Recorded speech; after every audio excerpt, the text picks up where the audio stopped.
Hey, and welcome to my video number 2 for the Ecmp 355 video blog. Today we're going to chat about Twitter. Yes, the world of 140 character messaging.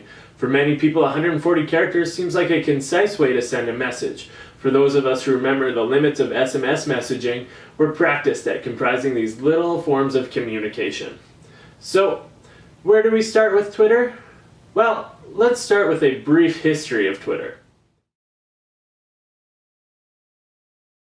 I'm going to talk a lot about what I learned from the Globe and Mail article, The History of Twitter, 140 Characters at a Time. But I also grabbed some information from the Twitter Wikipedia entry. Links to both full articles are posted below. So, what do we know about Twitter? Well, we know it was formed by a podcasting company named Odeo in 2006. The first tweet was sent by Jack Dorsey, one of Twitter's founders, and all it said was, "Setting up my Twitter." Effective, I suppose. The name Twitter was inspired by Flickr and originally also had no E in it. It also came in part from the dictionary definition of Twitter, which was a small burst of inconsequential information.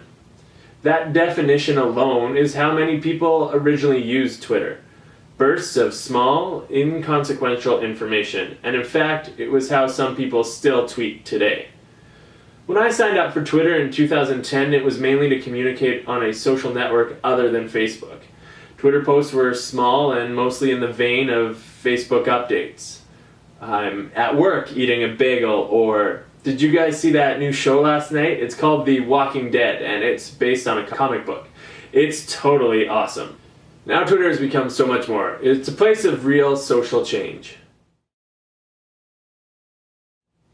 Twitter as a social movement is evident in Canada and right here in Saskatchewan. The Idle No More movement is heavily based on Twitter and also on Instagram and was founded by 4 Saskatchewan women. It rallied people into protests, flash mobs, and dances all across the province in response to the way that the Canadian government has handled issues with matters in regards to treaties and specifically in regards to Bill C-45. If you want to learn more, check out idlenomore.ca. Another Canadian social movement that also gained followers through hashtags was the MINext movement. This Twitter movement was created to spread awareness of the high rates of missing and murdered Aboriginal women across Canada. This movement was spearheaded by Holly Jarrett, and you can check out her Twitter below. Also, there's a few links to the MINext campaign. Internationally, Twitter movements like the Arab Spring and the hashtag Black Lives Matter are examples of social movements on social media. So, Twitter is even influencing Canadian politics, as many people took to the social media site to engage in conversation around the debates that took place between our 3 main political party leaders just a few nights ago. Check out the CBC article below for some stats about how Canadians used Twitter during the debates. Twitter can also be used for education.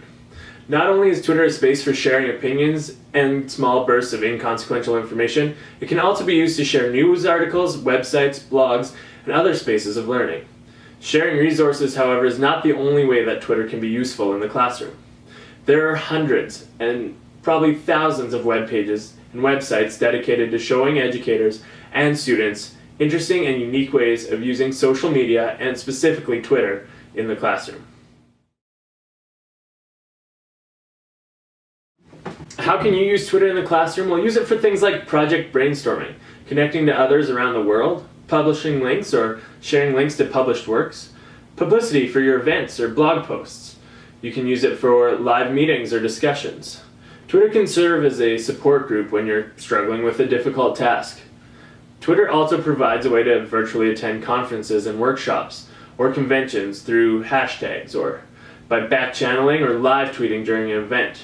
All you have to do is use event-specific hashtags, and then others can join you as well. I'm definitely not as active as I should be on Twitter, but look out Twitter, because you and I are back on. In fact, look out Twitterverse, because here I come. That's it for this week, guys. Thanks for listening, and hopefully we'll see you again next week. Have a good one.